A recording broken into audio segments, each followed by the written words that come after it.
I have the pleasure of having Jonathan Looney here today, and it's an important topic. It's all about climate change, and we're in Texas, so what's happening with the oil and gas industry and how are we changing that and what the future looks like. Jonathan, I'm going to let you introduce yourself a little bit, and then I will have some questions that may be a little bit difficult. I hope you're okay with that. Oh, sure.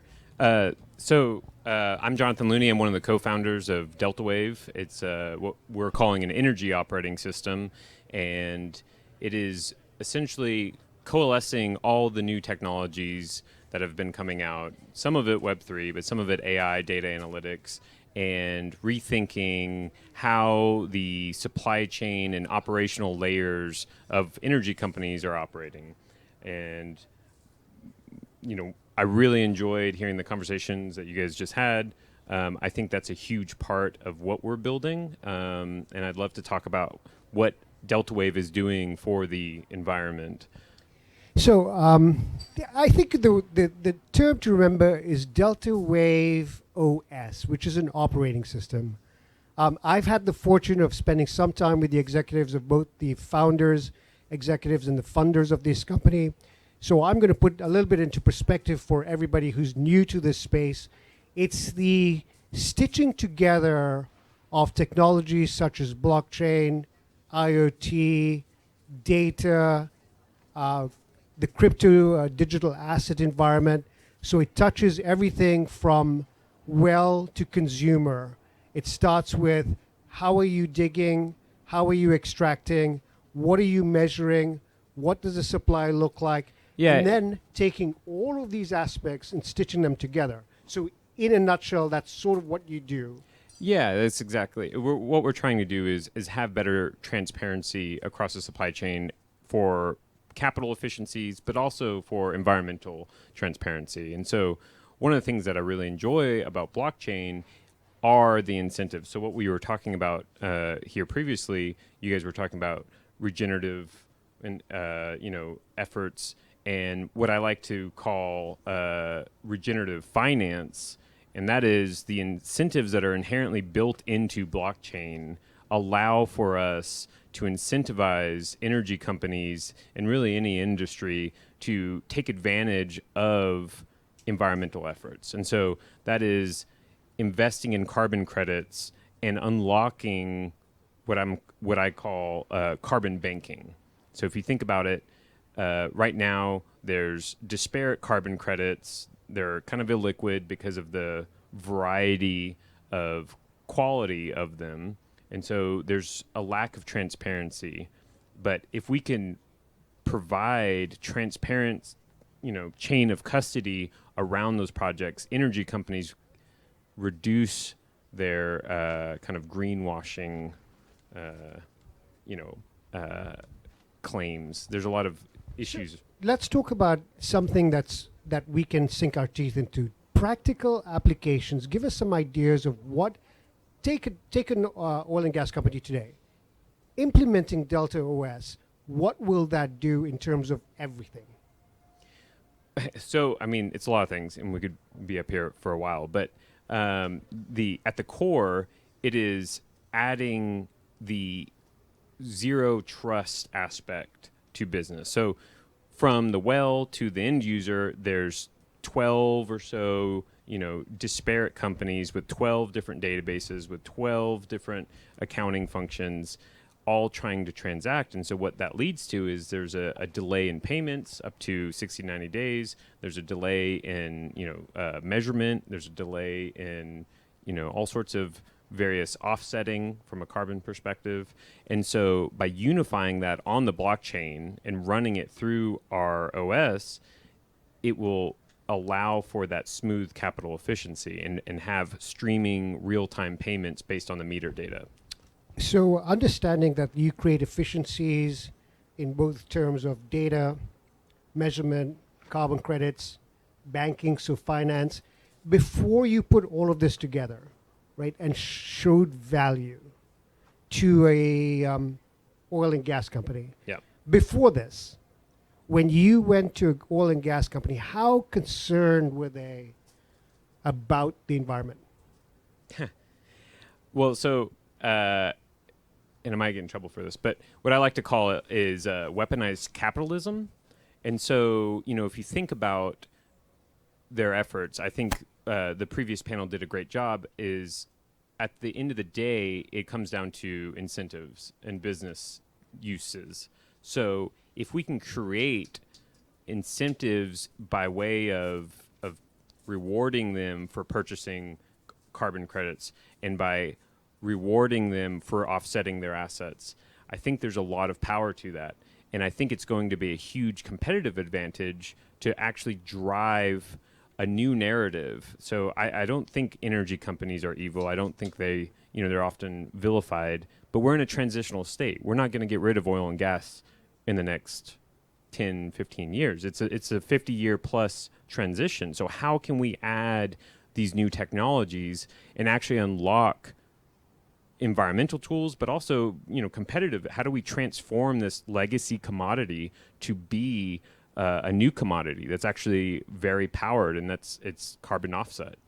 And so we're actually partnering with actually Polygon and our partners like ClimaDAO, who they are building a reserve bank of carbon credits. And so they are essentially sucking up all of the carbon credits that we have on chain and vaulting them away, and in return providing a new currency. So if we think about the dollar and the gold standard, that dollar was backed by gold, and this Clima token is going to be backed by this vault of carbon credits that we are providing.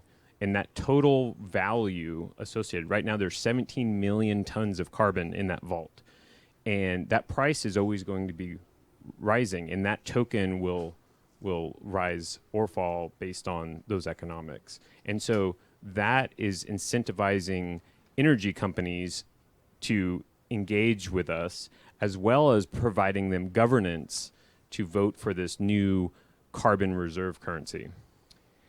I'm going to poke the bear a little bit more. Do it. Okay. So today, gas price 110, 115, whatever the case is, 106, whatever the case is. Then we talked about social narrative, economic narrative. And at these price levels, the companies are making a ton of cash. Mm-hmm. What is their incentive to change anything today? Well, it's a very niche view right now. I mean, coming from West Texas, Midland and in that area is boom or bust. Right now, it's great. People are buying their trucks. They're having fun, but it could change in a heartbeat. And I think we are in that very volatile state. And so there isn't a clear, long-term strategy. And for me, beyond the capital efficiencies of streaming payments, beyond the yield for stablecoin, beyond all of the other aspects that Deltawave has, I think there's going to be this massive debt of carbon that eventually will come rear its head. Everything we're doing now, we're generating debt, just like my student debt. But but what you don't see, it's not rearing its head. There's no value associated with it right now. But I would argue in 10, 20 years, that debt is going to be very obvious, and there's going to be additional value within the carbon economy because of that kind of increased pain point in the environment.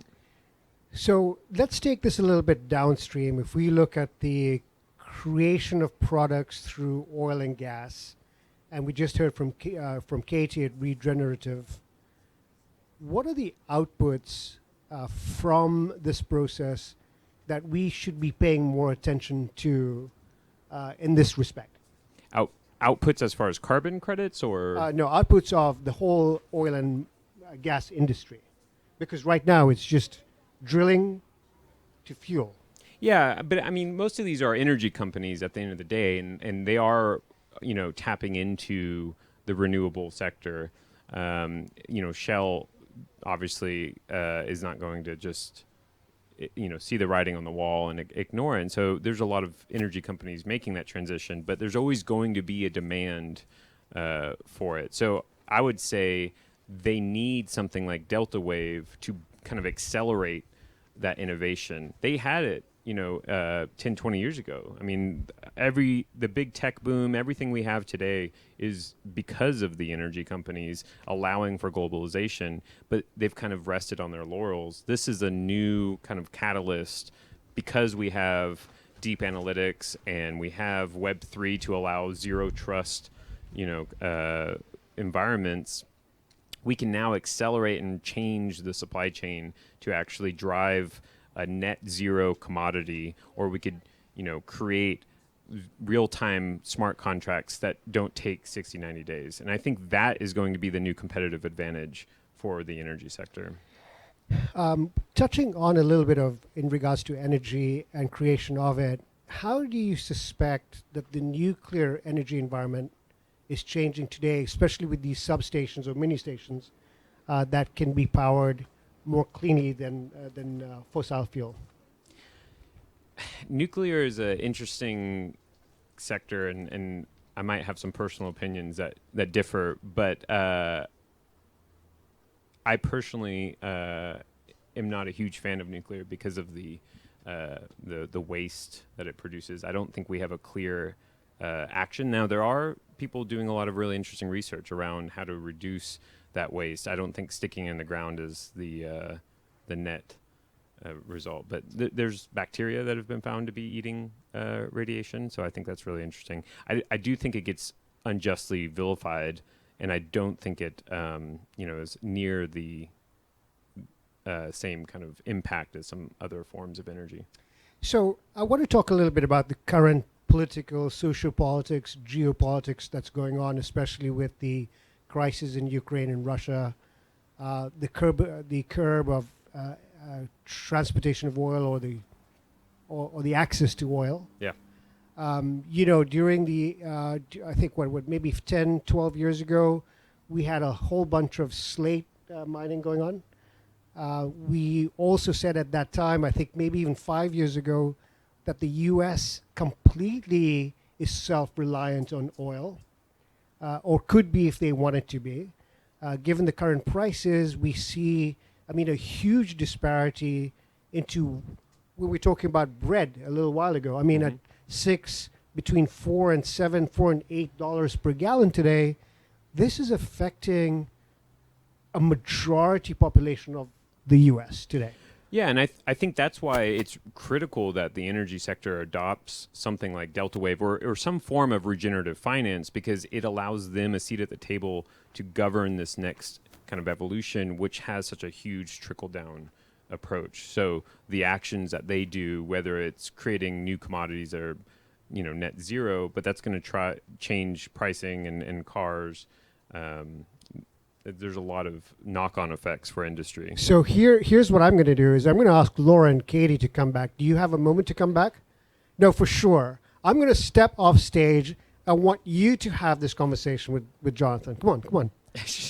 Because I do like what they're doing, and I appreciate the efforts that's going on here, but really get into it and dig into him because he's an expert with oil and gas. There's a lot of conflict here. There's a lot of social political environments that's going on. Take the opportunity and let's make this dramatic in reality, because you know more than I do. Is this Jerry Springer? I don't know that I do. Oh my gosh, and I like you, Jonathan. Well, I don't know that I want to do this to you. But I think what you were talking about, having that dashboard of accountability, I think is really important. That's something that our ESG platform it has a clear chain of custody, so there isn't the greenwashing as long as they are through and through and reporting, but that's something that Deltawave ensures. But it has that leadership role. It has the ranking, so it incentivizes these companies to address that PR like you were talking about. I was in the other room for just a minute. Can you just explain in like a minute or two, like how does Deltawave work? What is the nuts and bolts of Deltawave that achieves what you just described? So the biggest issue for clear ESG reporting, carbon credit offsetting, it all comes down to data. And so by integrating at the meter level and understanding and kind of taking over the transactional level of all of this gas, for instance, natural gas has 9 different types: butane, methane, propane. And what we're doing is we've created a methodology to understand the carbon footprint of what's going through the pipeline. And then we kind of have a larger life cycle assessment for the entire supply chain at each of our partners. But how do we get all that data? Well, we start by targeting the commercial agreements. And so by incentivizing them through blockchain technology, we can have streaming payments, capital efficiency. They love all of that. But we get the data, and that data allows us to then go and have a clear ESG platform with clear footprint knowledge, and we will actually be minting a debt token to each party per transaction that is public on Polygon, and they will be held accountable for that. In return, they have a clear platform to actually do good. Can I ask, the supply chain analytics, like the LCA, are you conducting and auditing Yes. that yourself? So that's like the verification Yes. from your platform? So there is it's a very difficult space to crack, so that's awesome. There is an onboarding process, and we have some partners in the space that are helping. And I also know that some of our partners take advantage of Project Canary, which, if you're not familiar, they're doing great work around methane leakage at the pipeline level, because even understanding the operations they have is not enough. You need to kind of maintain that. But right now it is hard. There's not you need kind of a ballpark figure. And so we would rather kind of overshoot that ballpark for the operations than under. Is it completely self-reporting, or is there a third party involved in collecting this data and reporting? So it's two things. It's Deltawave as being the neutral third party. We're not backed by oil and gas. I mean, they are our users, but by being the neutral party, we actually allow for that frictionless environment. So the midstream trusts us, the upstream trusts us. They don't trust each other inherently. Right now they have meters within inches of each other during the handoff, and there's rounding errors, and they fight about it in court. And they waste hundreds of thousands of dollars to save $100,000. And so our payment network and our data network is going to streamline that. But by that same efficiency, we're able to have a neutral understanding of all the data. And we do have some kind of watchdog partners that kind of keep us in check, so we're not just telling everyone, promise us that believe it. Who are those organizations and watchdogs? I'm only asking as I'm trying to put myself in the position of just a regular consumer. Sure. Yeah. So we're working with BZL. They're a carbon rating group, and they also have a great team of chemical engineers and other kind of climate scientists that are helping us not only test our methodology, but also kind of ensure that it is accurate and we're not just making it up. And that's an international group, I would imagine? Yes, they are actually based in London. They provide a really nice rating service. So they actually rate all the carbon credits like kind of debt. And so they'll have AAA, AA, and they allow for you to understand. They have kind of a different methodology that lets you understand, is this more of a social impact? Is this more, just pure carbon offset? Mark Cuban, I believe, uses them as well. Who pays that what was it called? BZL. BZL. So how are they funded? Are they a nonprofit?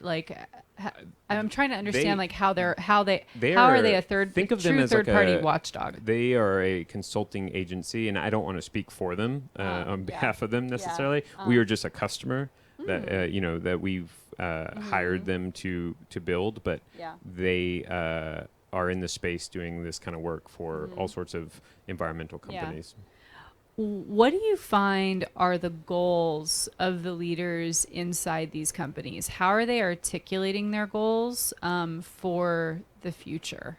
Because we know what everybody else says. So I feel like you're in a very unique position to talk about how they articulate their goals for the future. yeah, I mean, the cynic in me says they just care about operational efficiency and return.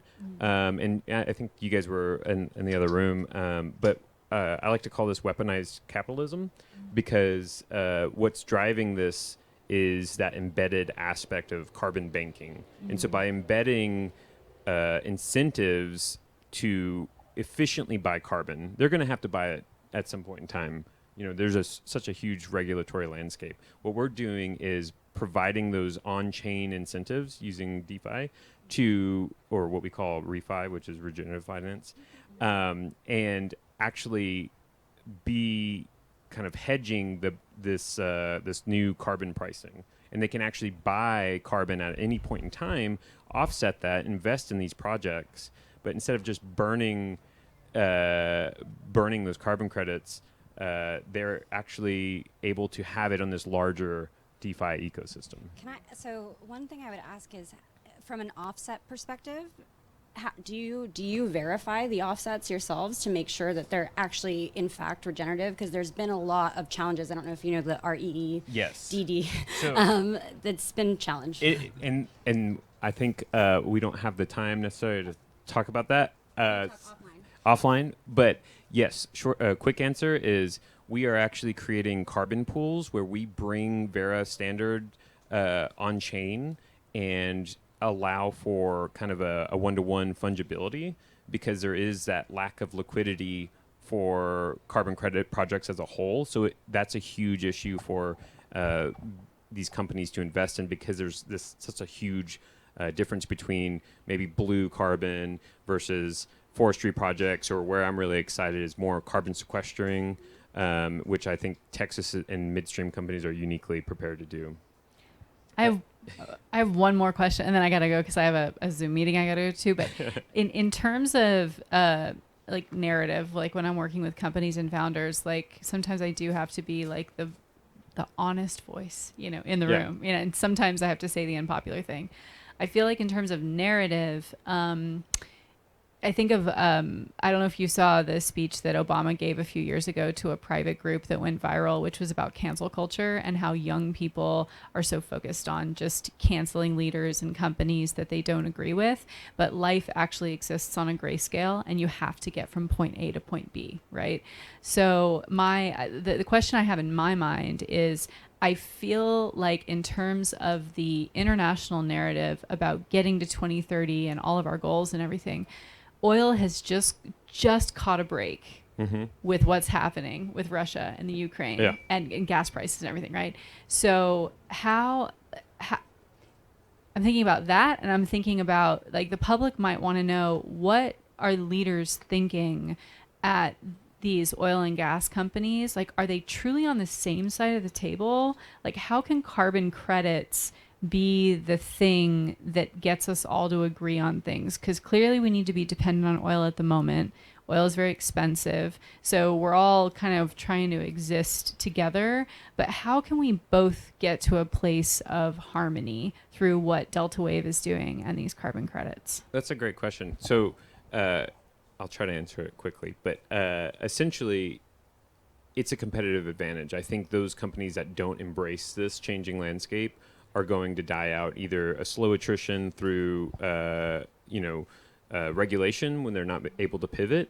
But I would argue that these companies that take advantage of Deltawave are actually going to have a huge revenue stream with carbon. And if you embrace that, you know, and at the end of the day, I think these energy companies, they do want to evolve. They don't want to be stuck with the legacy commodities. They do. I'm working with clean energy companies where there are oil and gas companies that we all know the names of that are hedging their portfolios by investing into clean energy companies. But that's happening privately and not publicly. And I feel like maybe the carbon credits, if the intention is true and pure and they really do want to get to the same place as everybody else, that can be a public-facing tool and effort to be able to show the public that they're actually on the same side. Especially authentically on chain. I mean, I think a lot of people say it. We're trying to end that stigma of greenwashing. So we're bullish on oil and gas All changing. right. Well, we have more to talk about clearly. So much Okay. How'd I do? We tried to break him, but he didn't break. So, well done. Thank you. Thank you so much. I appreciate it. Thank you. Thank you so much. Jonathan, thank you so much. It was wonderful. You stood up under pressure. Well done. Well done.